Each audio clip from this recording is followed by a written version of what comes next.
আসসালামু আলাইকুম। সুপ্রিয় শিক্ষার্থীরা, তোমরা সবাই কেমন আছো? আশা করি সবাই অনেক অনেক ভালো আছো। সংশোধন হচ্ছে স্কুলে ভর্তির নীতিমালা, সভা ডেকেছে মন্ত্রণালয়। দেশের সরকারি বেসরকারি বিদ্যালয়গুলোতে কয়েক বছর ভর্তির ক্ষেত্রে লটারির মাধ্যমে শিক্ষার্থী নির্বাচন করে আসছে সরকার। এবার তাতে পরিবর্তন আনা হবে কিনা তা নিয়ে চলছে আলোচনা। পাশাপাশি বয়স নিয়ে প্রতি বছর যেই জটিলতা সৃষ্টি হয় সেখানেও বড় পরিবর্তন আনা হতে পারে। আলোচিত বিষয়গুলো সামনে রেখে বেসরকারি মাধ্যমিক বিদ্যালয়ে ভর্তির নীতিমালা সংশোধনে শিক্ষা মন্ত্রণালয়ের পক্ষ থেকে সভা ডাকা হয়েছে। বৃহস্পতিবার ২৬ সেপ্টেম্বর সচিবালয়ে শিক্ষা মন্ত্রণালয়ের সম্মেলন কক্ষে এই সভা হবে।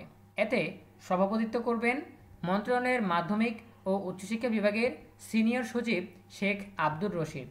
সভায় মাউসি সহ রাজধানীর নামী কয়েকটি প্রতিষ্ঠানের অধ্যক্ষ সহ ১৫ সদস্য অংশ নেবেন। বুধবার ২৫ সেপ্টেম্বর মন্ত্রণালয়ের মাধ্যমিক ও উচ্চশিক্ষা বিভাগের উপসচিব সাইয়েদ এ জেড মোর্শেদ আলীর সই করা সভার নোটিশ থেকে এই তথ্য জানা গেছে। নোটিশে বলা হয়েছে, বেসরকারি মাধ্যমিক বিদ্যালয়ে শিক্ষার্থী ভর্তির নীতিমালা সংশোধনের লক্ষ্যে ২৬ সেপ্টেম্বর বিকেল ৩:৩০টায় শিক্ষা মন্ত্রণালয়ের মাধ্যমিক ও উচ্চশিক্ষা বিভাগের সম্মেলন কক্ষে সভা হবে। এতে সবাইকে যথাসময়ে উপস্থিত থাকার জন্য নির্দেশক্রমে অনুরোধ করা হলো। সভার সদস্যরা হলেন মাউসির মহাপরিচালক, মাধ্যমিক ও উচ্চশিক্ষা বিভাগের অতিরিক্ত সচিব, ঢাকা বিভাগীয় কমিশনারের প্রতিনিধি, মাউসির একজন যুগ্ম সচিব, উপসচিব, সিনিয়র সহকারী সচিবদের একজন, ঢাকার অতিরিক্ত জেলা প্রশাসক, মাউসির কলেজ ও প্রশাসন বিভাগের পরিচালক, মাধ্যমিক বিভাগের পরিচালক, উপপরিচালক, ঢাকা অঞ্চলের উপপরিচালক, ঢাকা জেলা শিক্ষা কর্মকর্তা।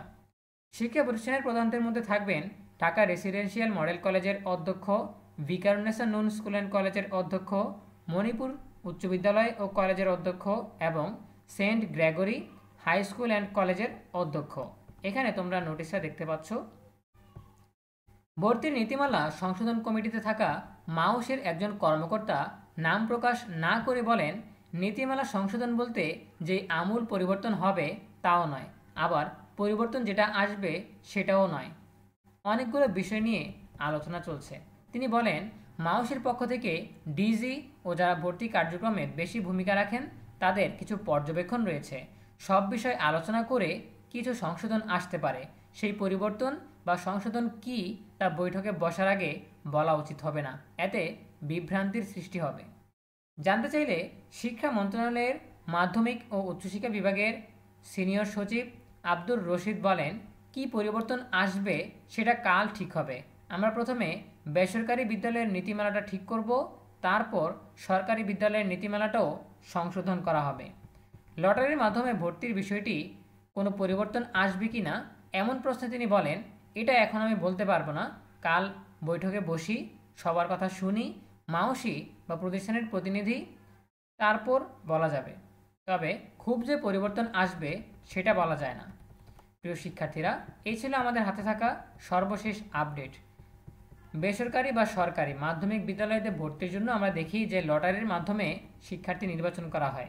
এখন এই নীতিমালায় পরিবর্তন আসবে কিনা বা শিক্ষার্থীর বয়স নিয়ে যে জটিলতার সৃষ্টি হয় সেই জটিলতার ক্ষেত্রে কি নীতিগত পরিবর্তন আসবে সেগুলো নিয়ে আগামীকাল মিটিং হবে। মিটিং শেষে আমরা জানতে পারবো যে নীতিমালা কি হচ্ছে বা নীতিমালায় কোন ধরনের পরিবর্তন আসতেছে, নীতিমালা কতটুকু সংশোধন হচ্ছে। তো দেখা হবে পরবর্তী আপডেট নিয়ে নতুন কোনো ভিডিওতে। সেই পর্যন্ত তোমরা সবাই ভালো থাকো, সুস্থ থাকো, নিরাপদে থাকো এবং সবসময় ইএনইউবির সাথেই থাকো। তোমাদের সকলের জন্য রইল অনেক অনেক শুভকামনা। ধন্যবাদ সবাইকে।